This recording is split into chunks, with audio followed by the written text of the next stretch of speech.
Hi everybody, welcome to the Azure and AI Show. Frank Falvey here from Cork in Ireland, and I'm going to do an overview of agents, AI agents that are kind of coming to take over all the chatbots. So I'm going to do kind of a slideshow and see how we get on. Just share my screen there now. So you're going to see a lot of these in the next year now as AI is kind of coming on. Okay, so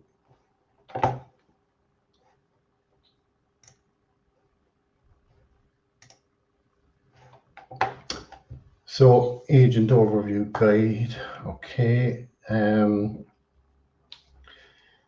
So this is kind of an overview of it. I'm not going to do any kind of demonstrations on how to actually do them. Maybe next week, I think Joseph and Seena can doing some stuff on that. So we'll see how we go. So as you can see there, it's a low code option, right, for creating agents. You don't really need to know anything about coding as such. Microsoft has kind of designed all these templates, and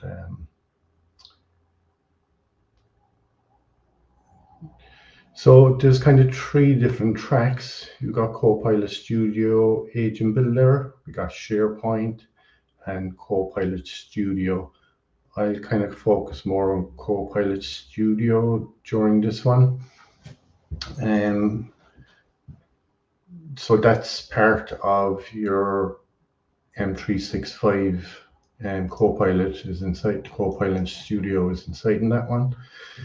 So when can we use them? So if we look over on the Copilot side there, right, they're powerful options for retrieving knowledge and perform tasks, and a variety of data sources and many deployment options. We'll see some of them as we go down through the slide deck. Okay, who can build them? Anyone can build them. Okay, it's depending what track you want. You can use a pay-as-you-go from the Azure Studio, or you can buy a full license to use Microsoft 365 Copilot license. Normally for that one, you need to have M365 Office, and then you buy the Copilot license for here in Ireland. I think it's around 20 euros a month, so it's not that cheap. So the other one in SharePoint, then same thing, you need a M365 Copilot license as well, and pay-as-you-go SharePoint. Similar for the Copilot Studio, you need a M365 Copilot license or Copilot Studio user license. Agent complexity, search and retrieval. Okay, so the other one over in the end there, Copilot one. So it's kind of task-based and it's autonomous, so can kind of just, everything is kind of automated, where users can access. So you got Copilot Chat in the M365 apps and Teams, and Copilot Studio, the SharePoint in, you can use Teams Chat, and Copilot Studio has a few extra ones there, then you can use Teams. Just 1 second there, I think somebody's trying to join us.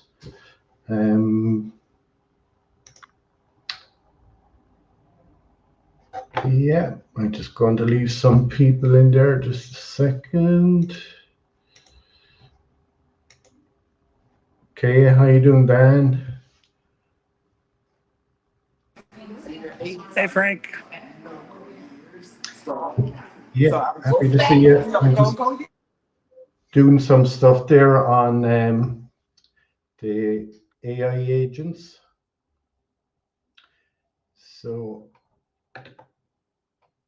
pop in with any questions or anything like that on the way.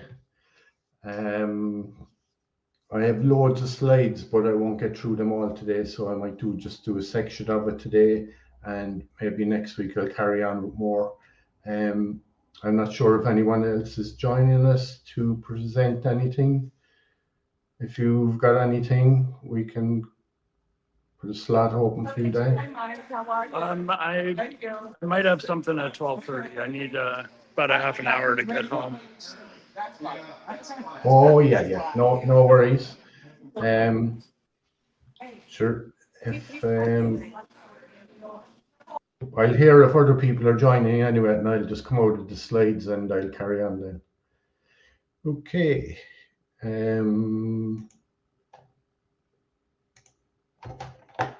Just back to the slides, just a second now, from the current slide. Okay, so we done the complexity and where the users can access. Yeah, so Copilot Studio, there you can access through Teams, Copilot Chat, through websites, people's own websites. They can get links, they can set them up inside in Copilot Studio, and then there's apps as well. What data is supported? So general web content there in Copilot Studio Builder, the Microsoft Graph connectors, SharePoint sites, folders, files, so almost anything. In the SharePoint then is SharePoint sites, folders and files, and the Microsoft Graph. Whereas Copilot Studio gives you a lot more options with SharePoint sites, folders, files, Microsoft Graph, and there's 1,400 plus Power Platform data connectors, public websites, Dataverse tablets, API data. So as I said, this is the one I'm kind of more or less focusing on myself and the Copilot Studio.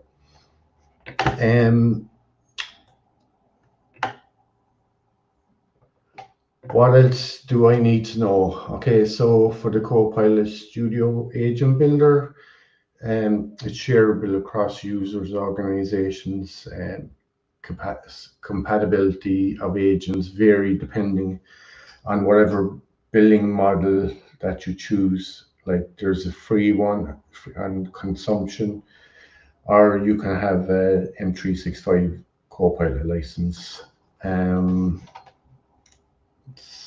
Sorry now.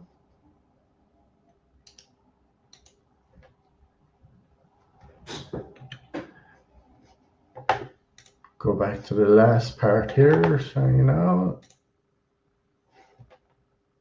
Just trying to hide that. So like based on SharePoint data, right?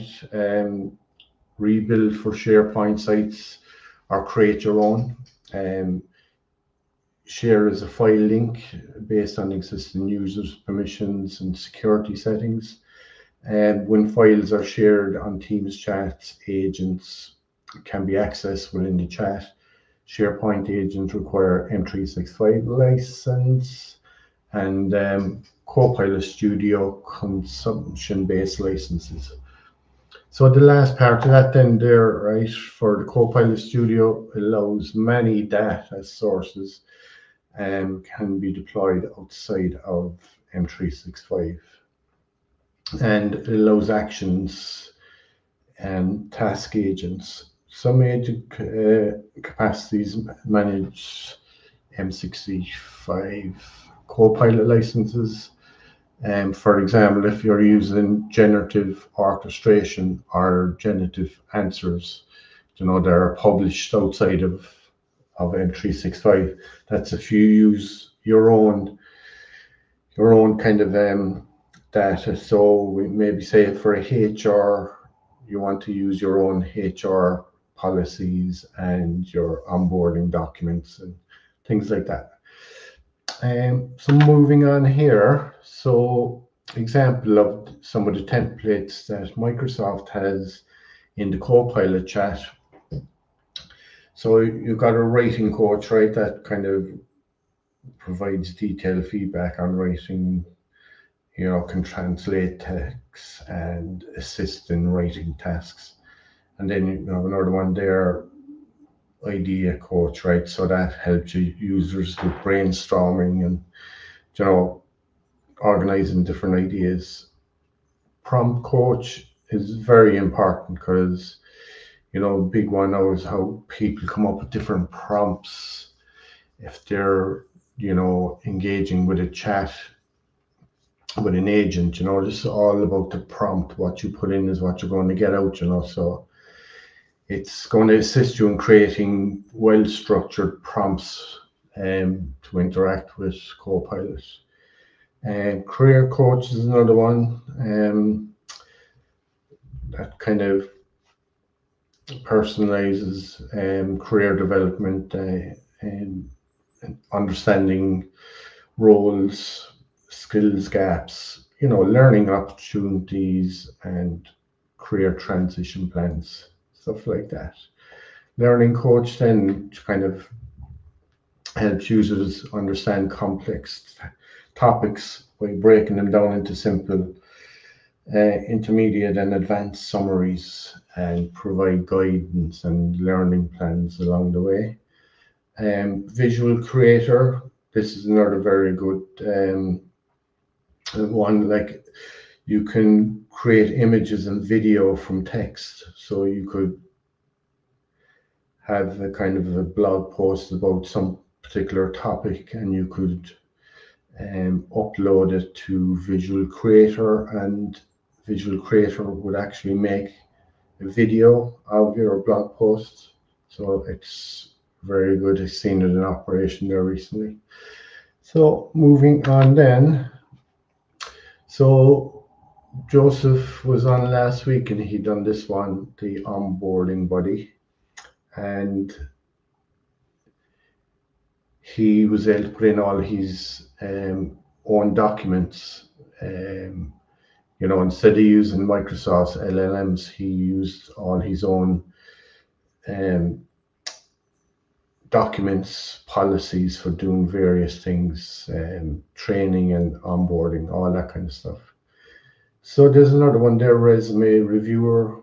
You can upload your resume to it and it can give you a score back on it and based on your qualifications. Very good again is another contracts and legal review, right? Automates review and analyze legal documents. Identify clauses and access compliance. Research assistant is another one. You can use that for your research material from your company database, or you can provide different relevant information that you choose. Policy search, self-explanatory one there, looks up policies, capabilities, and it can answer anything about the company's policies, so you upload all your policies and whatever, and Copilot can scan through them and take relevant information about different policies. So moving on to the next one.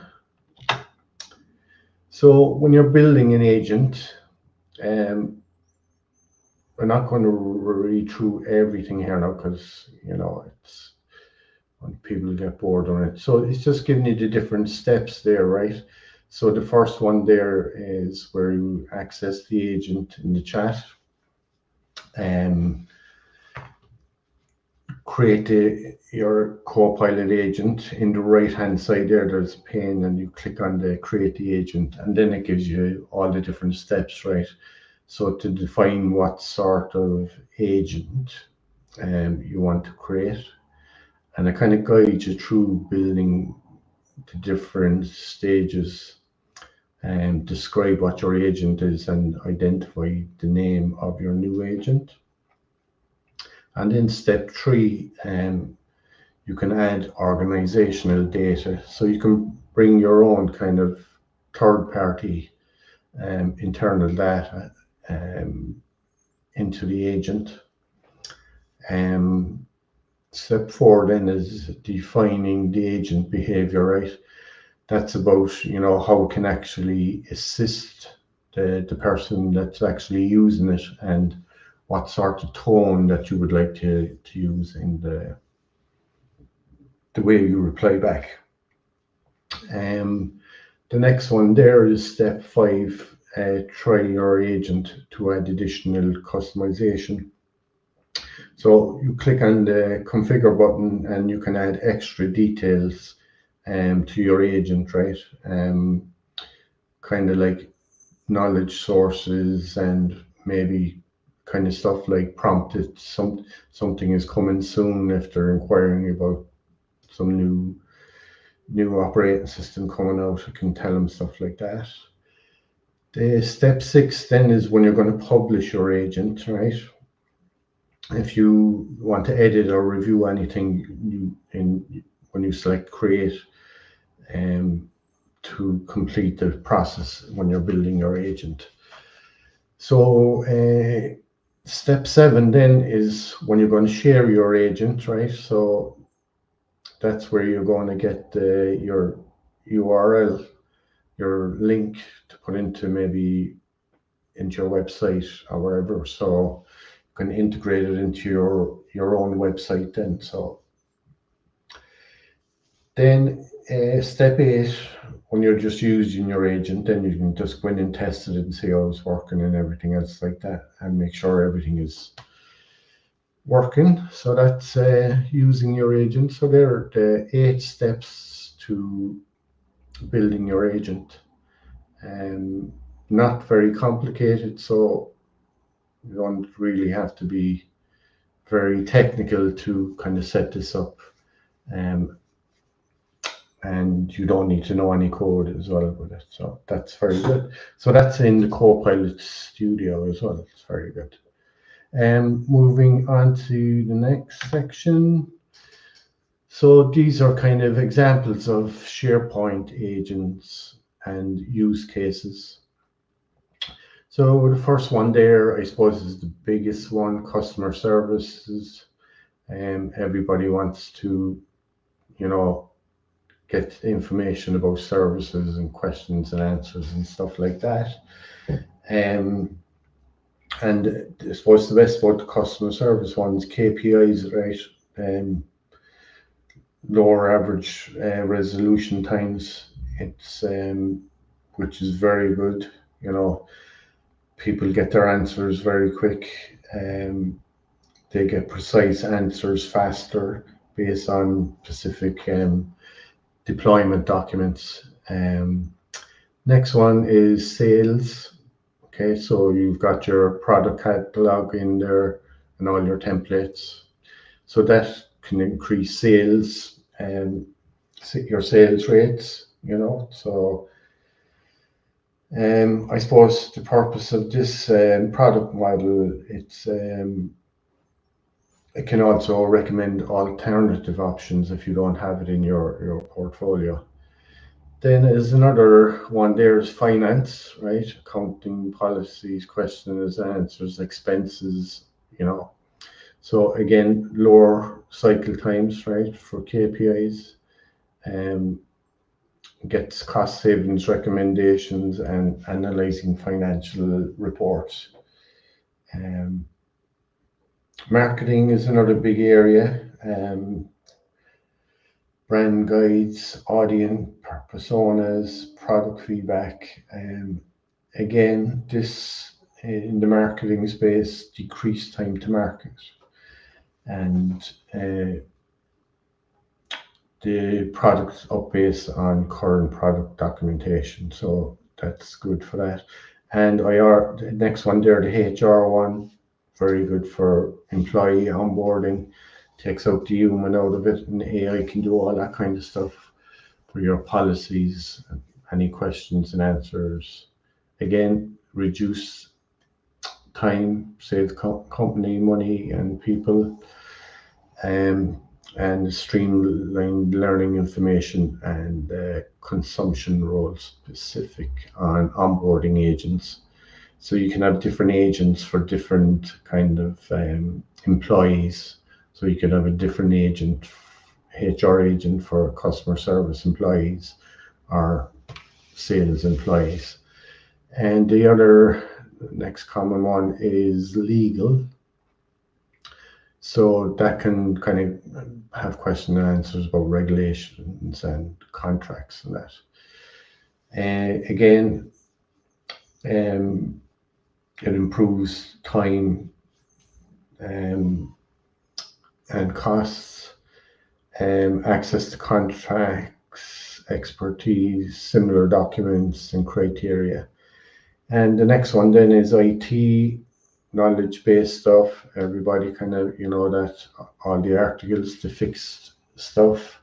So you can just upload if it's your specific product, who maybe say it could be just for a specific laptop, and you can just upload all your information on that particular one. So it increases users' satisfaction score as well. And analyze customer feedback and trends. So they are kind of samples of some of the SharePoint agents. So this is kind of similar to the previous one, right? For building your agent with your 4 steps, or the 4 steps on top there, 4 on the bottom. And similar thing. So we'll just kind of move on to the next one. So examples of agent templates, right? This is in the Copilot Studio. Okay, so store operations, I suppose, agents to improve the efficiency of retail frontline workers by enabling easy access to the store procedures and policies. Sustainability insights then, right? Copilot agents can enable users to get insights about data, about their company's sustainability goals. Award and recognition is another one. A lot of companies, multinationals, use this sort of thing to nominate and recognize employees for various achievements. And then the IT help desk, as I was saying there, knowledge-based stuff, improve employee satisfaction, and different help desk scenarios.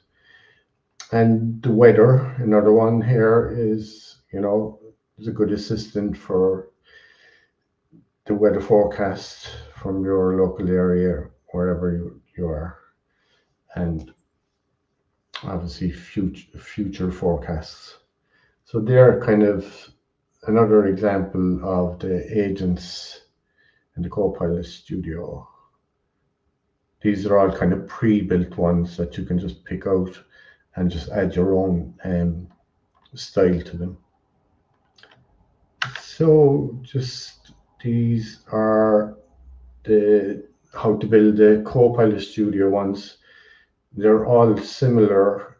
Setting them up, there's 8 steps to them. Create your agent, knowledge base, create your actions, then your rules, test the agent, publish, learn and improve from things going forward. So it's like kind of machine learning, when you're training your model, it's learning all the time. And the last one there, manage and secure. I'm just going to go out just to see if there's anybody looking to get in there. And we have Dan still with us. So I'm just going to go back to the slides.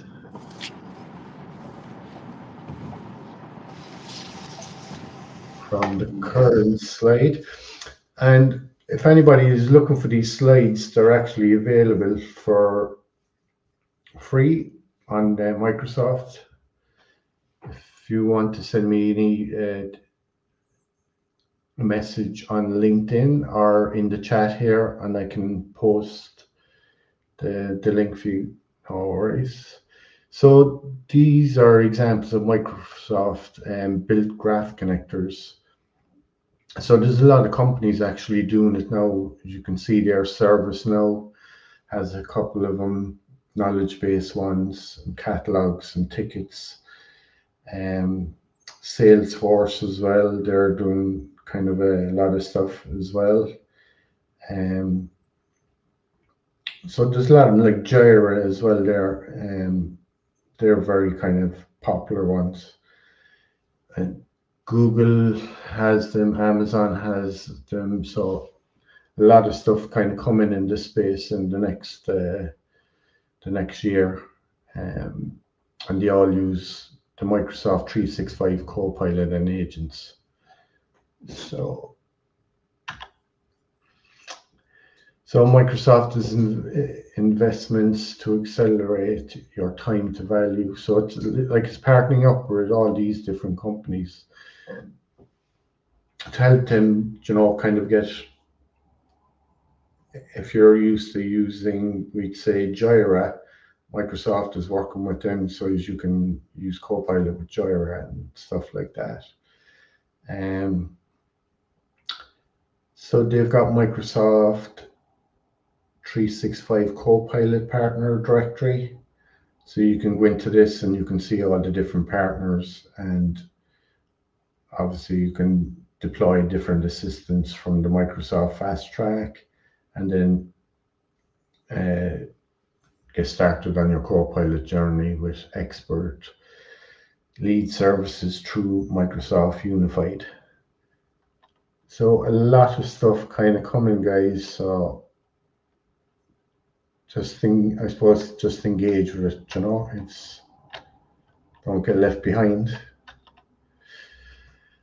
So Copilot chat details, right? That's another section there. Let's see what we have time-wise. We'll just go. This is the writing coach one that I kind of said earlier, right? So it speeds up content creation, for rapid sharing ideas, ensures precise and permanent records of your information, help you build in strong kind of relationships with clients and partners and employees, and conveying messages accurately and consistently. So how did writing coach can help, right? I'm not going to read all of it, but the coach will help you assist users by providing personalized feedback on writing, helping improve clarity, grammar, and the overall effectiveness. So areas of impact, right? It's going to save lots of time.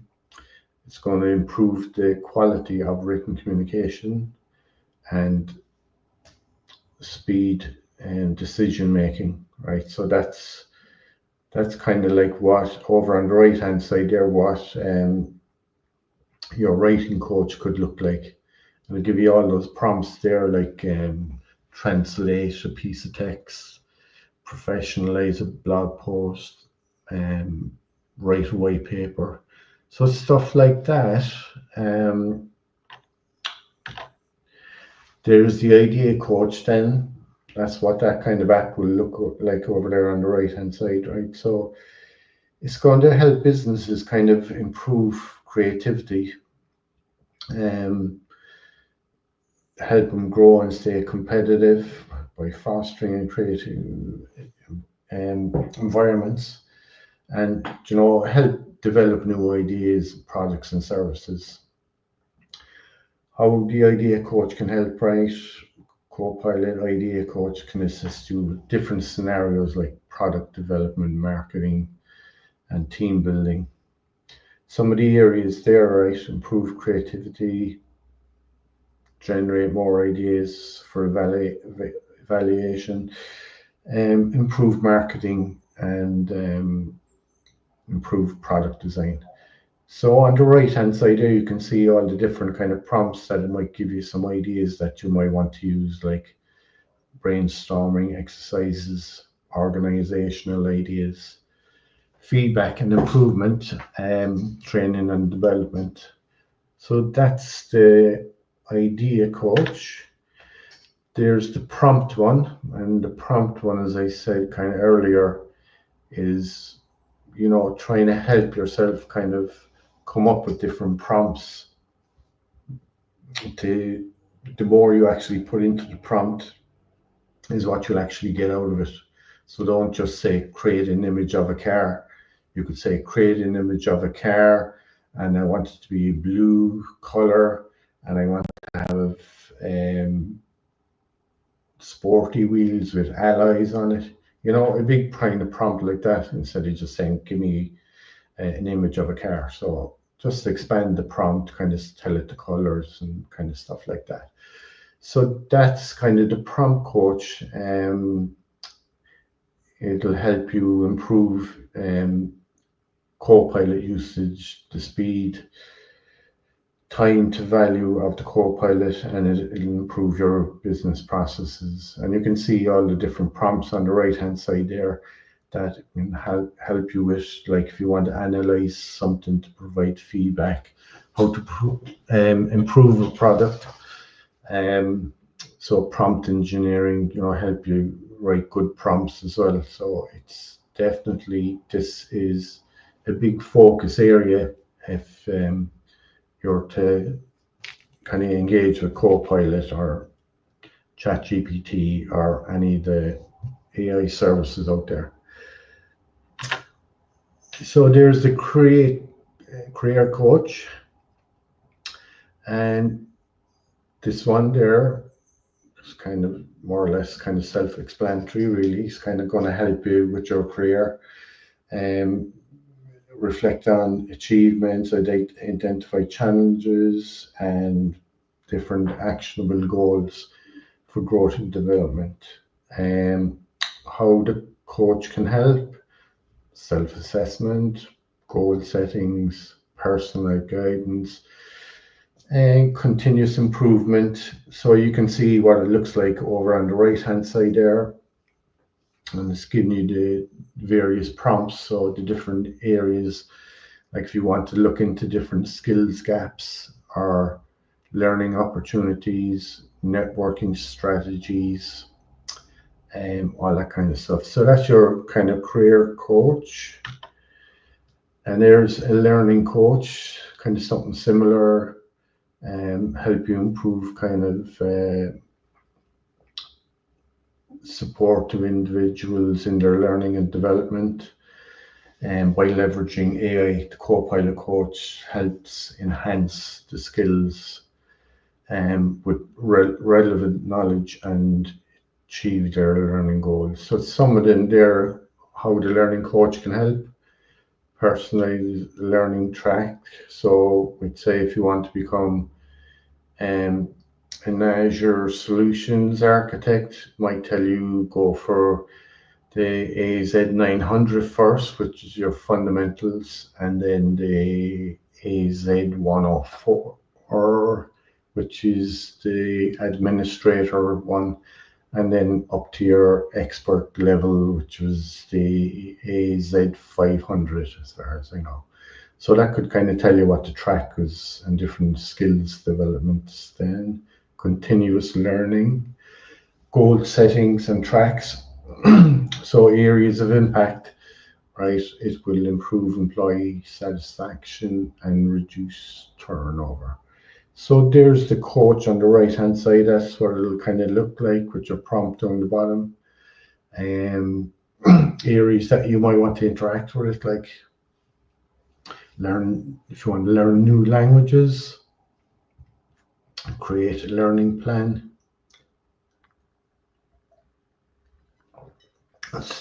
suggest different learning methods then. So that's the learning coach. This is the final one then, the visual creator. Definitely look into this one, guys, because it's just absolutely brilliant. Speed up content creation, like it can create videos there from text.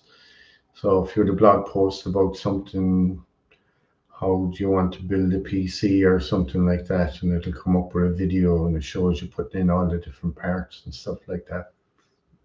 So how can I help you? Professional visual videos, basically, and it can create images from documents, as I said there, reports, or you can have a website about building a car or something like that. Maybe you can turn it into a video for you. So the efficiency, accessibility, areas of impact, right, definitely improves creativity, speed of content creation, and reduce speed to marketing agents, and improve accessibility. And that's it there on the right hand side. It's giving you a few things if you want to generate an image. So the example here, right?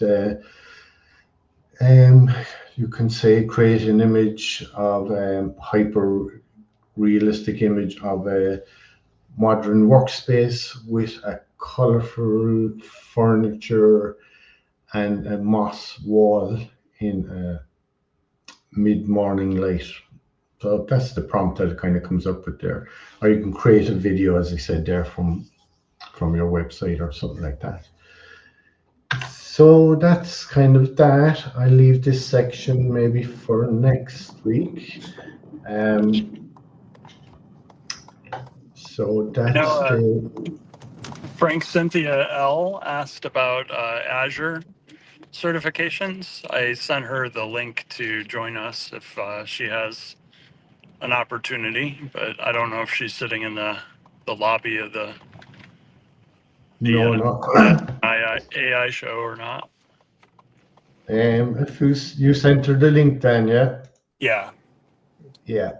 And then I know you spoke about with the learning coach that it could help with some of that preparation, right, Frank? Yeah, definitely. Yeah. So if you were looking to go down the Azure track, like it'll probably tell you do the AZ900 first, which is the fundamentals. Right. Before you kind of move on to the next one, the AZ 104. Yeah. That's the Azure Administrator. Yeah. And after that, then you'd want to definitely pass the certifications before you move on to each one. Yeah. To get so the fundamental exams too don't expire, which is another difference. AZ 104, every year you have to certify or take the assessment questions, right? Yeah.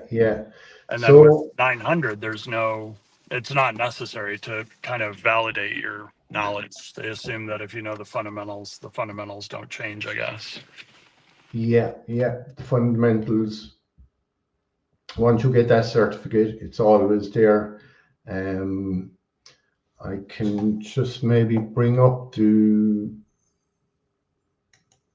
just have a look at Microsoft, and the Microsoft Learn site is definitely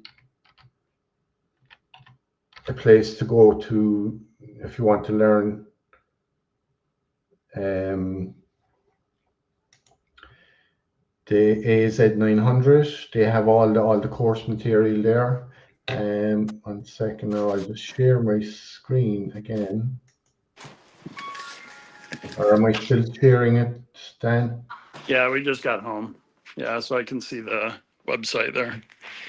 Okay, so like Cynthia, if you were looking to sign up to Microsoft Learn, and when you go on here, it gives you all these things like your different areas. These are some of the ones that I've done. Wait, we see now just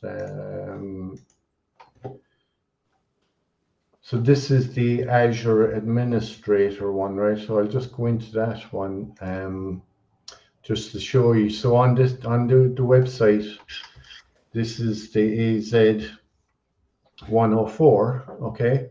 So they give you all the material here. So like it tells you what it's going to cover: virtual networks, storage, compute, identity, security, and governance. Okay, these are kind of the sections it's going to cover. And there's some other, you need to be familiar with operating systems, networking, servers, and virtualization. Um, some other experience like PowerShell, Azure CLI, the Azure portal.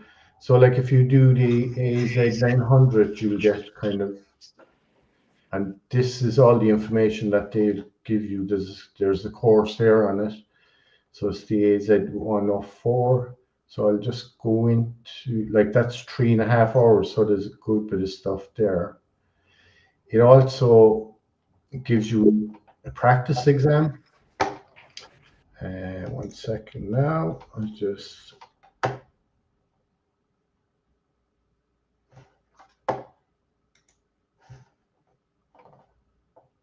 stop sharing for a second. Yeah, I'm in from my other computer now. Okay. And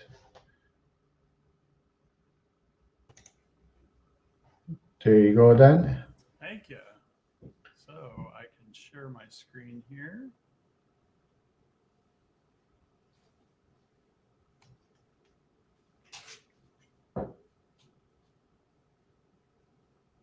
Let me know when that comes up, Frank.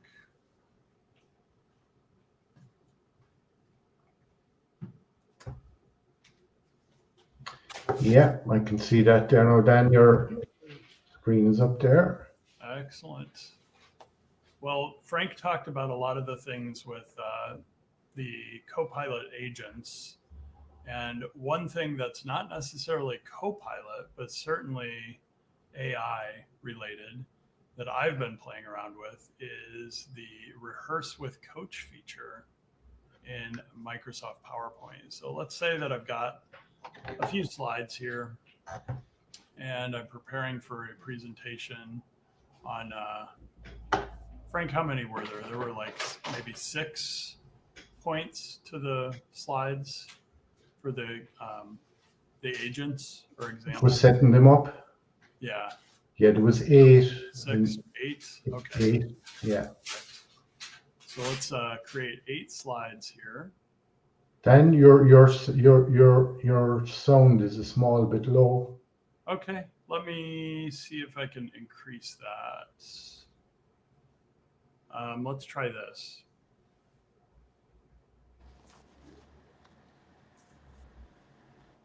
How's my audio now? Is it better? Perfect. I'm using my phone's audio.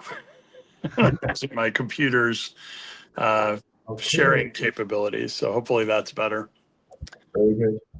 Awesome. Okay, so I've got 8 slides that I'm creating here, and let's just pretend those 8 slides have the information that Frank just shared with us. And if I do a rehearse with coach, and I hit 1 enter on my keyboard here, we're sitting back on my very first point. And so one of the things that the rehearse with coach will do in the lower right, you'll see start rehearsing. And that I can have it show me feedback from a AI perspective.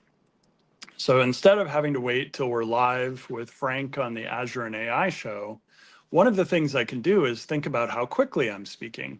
If I speak too quickly, maybe it's hard to understand me. And if I speak too slowly, or I take too many pauses, maybe it's hard to stay awake. So the speaker coach is listening to what I'm saying, and it's listening to the word choices that I make. So if I say or or the speaker coach is looking for those crutch words and bringing those to my attention. It's also looking at my pitch. So if I vary my vocal variety, it's picking these types of things up. And this has been built into Microsoft PowerPoint for several years before Copilot. Now, obviously, Copilot has features in Microsoft Teams to summarize meetings and to use the transcript as part of that. PowerPoint also has a feature that you can use, not along with the speaker coach. So I have to get out of my speaker coach session here, which I can get out of by exiting my slides. And now I see the information about the average pace when I sped up and slowed down, as well as my pitch and my vocal variety report. And then towards the bottom left, I see information about my crutch word, any repetitive language. This includes, I believe, repetitive language, anything that I'm doing where I'm reading my slides that's actually an originality. And then I also have inclusiveness as categories. So if I go back into my slides now, where I have always used subtitles, those same titles and slides now in PowerPoint show my transcript. So in a similar way to how LinkedIn provides a closed captioning, Frank, to your point about, you didn't want to read the entire slide because many people watching this were able to see the slides. One thing that I've learned about either reading something that's written or thinking about spoken word and having a translation or a caption is at the beginning of the Azure and AI show, I found myself in a busy, crowded room with people talking in the background. So turning up the sound on my phone without a headset might have been disturbing to them. And vice versa. It was hard for me to hear you, Frank, at the very beginning because of the background noise. Something like the inclusivity that PowerPoint, Microsoft Teams, and the Microsoft 365 applications have had for a while now are using technologies like artificial intelligence to give me real-time captioning of the information in the PowerPoint presentation. So if you find yourself, like Cynthia, maybe in a crowded situation or not prepared to come on camera, I sent her a link to join us and maybe clarify some of her questions about a Azure exam or certification.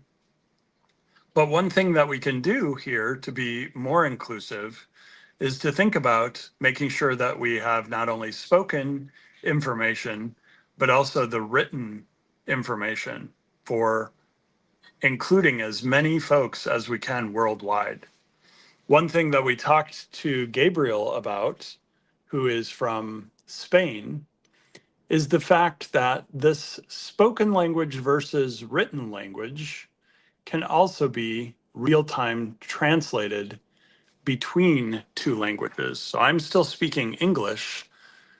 However, the captions now are in Spanish. And my Spanish is rough enough that I don't think it makes sense for me to try to do the demonstration of presenting an entire PowerPoint in Spanish.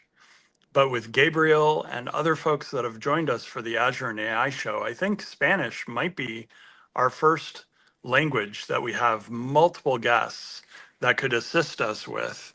I know there are folks from Israel and Bahrain and Nigeria and the United Kingdom and elsewhere around the world.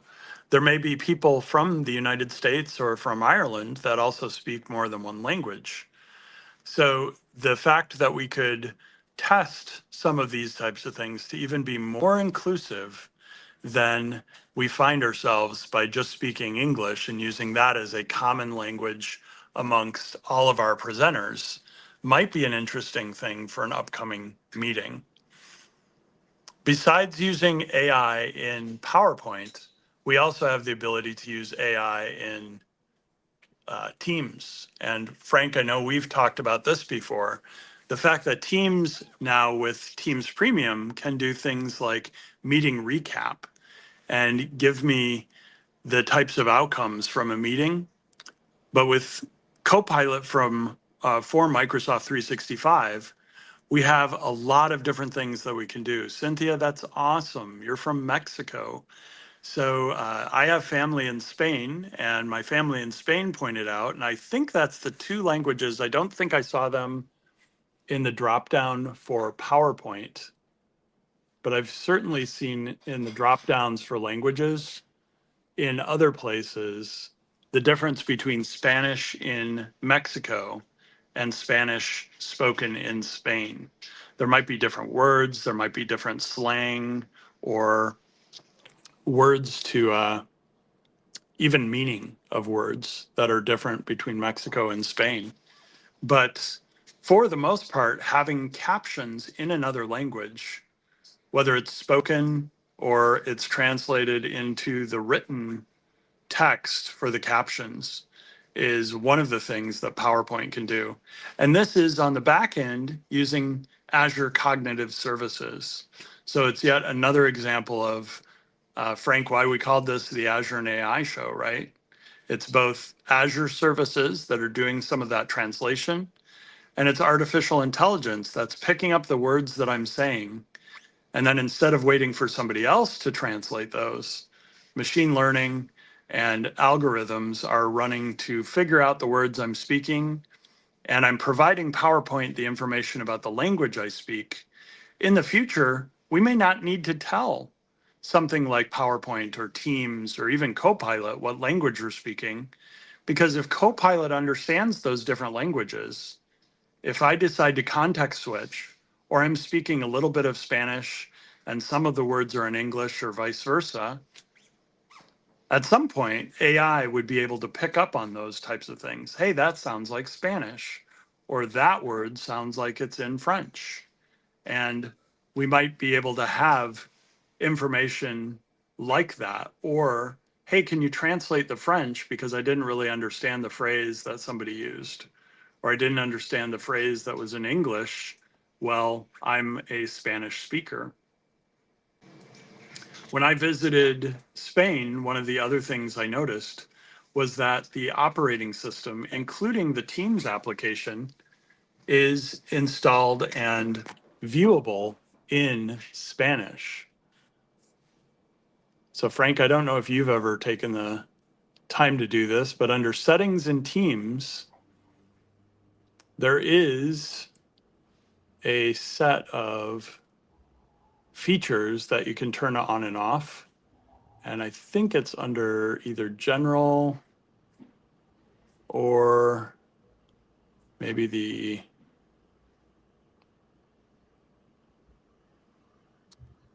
let's see here where they've thrown language. Here it is. So if I actually switch Teams, the client, to Spanish, I can find the SPs, it might be under Espanol for Spanish. There we go. And then you can see here, here's all my examples of Spanish for Mexico, Spanish for Guatemala, Spanish for the United States, and Spanish for España. Save and restart Teams. Without reinstalling my operating system, I'm about to get Teams in Spanish. So in many cases, Microsoft not only has the ability for AI to show up in things like Azure, in applications like PowerPoint, obviously in Copilot, but also in applications that we use all the time, like Microsoft Teams. So Teams is about to start up here in Spanish. Le estamos preparando todo. And now, if I zoom in, not sure if I can zoom in, but I can certainly see if I can make the application window bigger here. There we go, it's starting. See if I can continue to zoom in or if that's it. You can see that some of the items like Ayuda for help on the far left. My help is in Spanish, Calendario for calendar. And then my favorite might not be displayed here, and that's Equipos, which is Spanish for Teams, because I'm using the condensed version where chat becomes both the Teams and the chat. It's probably just chat on the far left.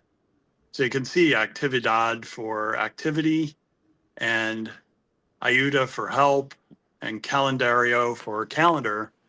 And I still have the icons as well as a error about a problema or a problem in Teams here. So it's probably got an issue with my logon, I'm guessing. But you get the idea. It's very easy to either translate between languages, change the language that's actually spoken by an application or the operating system. Some of those things are easier to change based on maybe a user. So I could have a user that speaks Spanish and prefers Spanish as the spoken language. And I could have another user that prefers English as the language they use. So Frank, that's the information that I had prepared for today. I had just done something on PowerPoint over the week here. And I know next week we've got the Journey to the Cloud event on Thursday, and Teresa Cyrus is working with a couple people to put something together for that Thursday event. Okay, cool then. Yeah. That's a great feature inside in Teams, isn't it? Really, you're speaking English and it's coming out on the screen as Spanish. Like that's great feature. Yeah. Especially now the way the world is so connected. Like we have so many people from all over the world done through the last couple of years joining us from India to Africa to South America. It's amazing. Yeah. And that's true too, with Nigeria being one of the countries in Africa, I'm sure we've had people from other countries. So thinking about the different maybe native languages and the, maybe third or fourth language that some of those people speak. Roxana always comes to mind as well because she speaks, I think she said 4 languages, and she teaches in the summers in Switzerland. So I'm assuming German is one of those, as well as Spanish. Cynthia, we'd love to have you sometime. We sent you the link for today, and you are welcome to come on the show. We have a show Thursday focused on Journey to the Cloud, which is just even more general from a IT or a perspective than the Azure and AI Show, which Frank hosts weekly. And then I know, Frank, next Saturday is actually International Women's Day as well. Okay, cool. That's the 8th. Yeah. Yes. So yeah, so we're up in the hour already, Dan. Yeah. I thought I was just waiting to start the show, and I was thinking, you see the image behind my background? Yes. I just got the AI to do that. So I put in a prompt, do me a background of a studio for the Azure and AI show. That's awesome. That was the prompt. It was fairly good. It's still, the spellings in the background is still kind of needs a bit of work on it. Yeah. The nice thing about that is, the artwork is really the hardest part.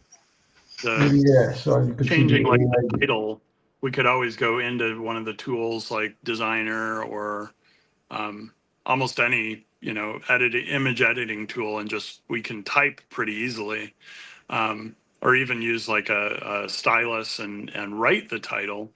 But really, the visual, the artwork is the piece that I find difficult with backgrounds or some of the things that the image generation programs do a pretty good job of. Yeah, done a good job of that one. Now creating a studio behind me, like. Yeah, definitely. Yeah. That's really cool.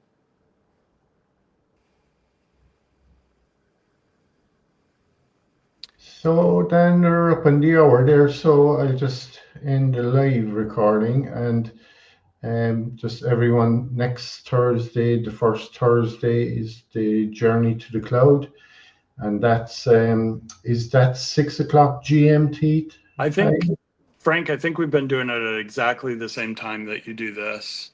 Okay. So if this is 6 GMT, Yeah. we'll schedule that for 6 GMT as well. Yeah, That's what great. Teresa's typically using, and I think that's what I told. It might have been Samantha St. Louis or somebody else that I was mentioning. And so Cynthia, same time as we went live today on Thursday, and then same time next week, right, Frank? Yeah, next Saturday, same time. Perfect. Yeah, for an hour. And if she wants to reach out to us, we can give her the link to join. Absolutely. You'll see it. I'll post it Monday or Tuesday, and she can send me a LinkedIn on LinkedIn. Yeah. Okay, thanks, guys. And we'll talk to you on Thursday, Dan. Sounds good. Take care, everybody. Saturday. Thank you.